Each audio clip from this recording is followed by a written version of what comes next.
the sunrise, waking my day. You are the moonlight, shining my way. This is where I call home. You are the fire. Initially, si tatay talaga ang nagplano mag-surprise. Yung pag-prepare kasi, since si nanay nasa bahay, sa chat lang kami lagi nag-uusap para hindi malaman ni nanay. I call home. Actually, si tatay talaga yung pinaka-main na nag-prepare, tapos nagbigay siya ng list or ng task sa bawat isa sa amin na kailangan namin gawin. So, ayun nga, actually nagalit siya kay tatay na wala daw preparation. Si tatay lahat nag-ayos niyan. Hindi niya alam, galit na galit siya kay... Hindi naman galit na galit, nagagalit siya kasi wala kaming plano. Kala niya wala kaming plano. Nagagalit siya kay tatay. Pero si tatay lahat nag-ayos na yun. I'm the architect. I call home. Started, I think, more than a month ago. Really hard planning, getting some suggestions from my kids. But basically what we wanted to happen is to celebrate this special occasion of Joy's 50th birthday.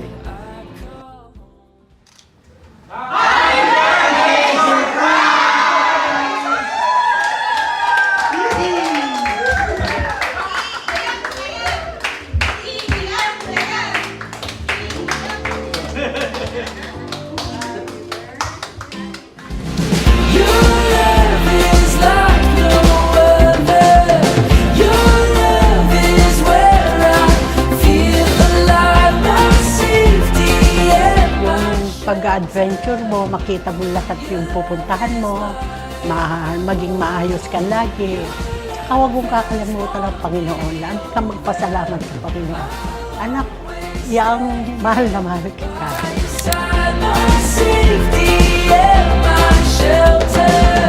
Happy birthday, Nay.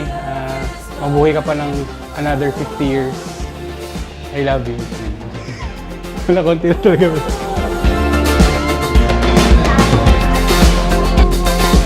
Thank you for being our spiritual anchor. So, nandyan ka sa amin whenever we're lost or whenever we feel down. So, nandyan ka to remind us of how God loves us. Or hindi namin kaya mag-move forward, especially pagka wala ka. So, thank you for being that person into our lives. Hindi lang ako, pati si Ira din.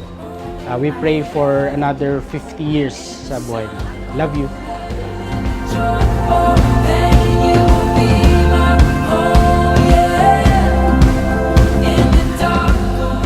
Salamat sa pagsuporta sa amin simula bata hanggang ngayon.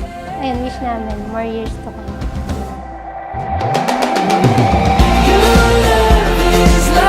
She's not a perfect wife. She's not a perfect mother. Not a perfect lola.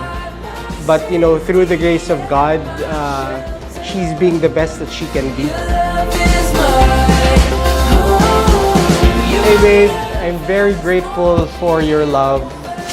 I just thank the Lord that she has given you to me. And I'm very happy, very excited to celebrate this day with you.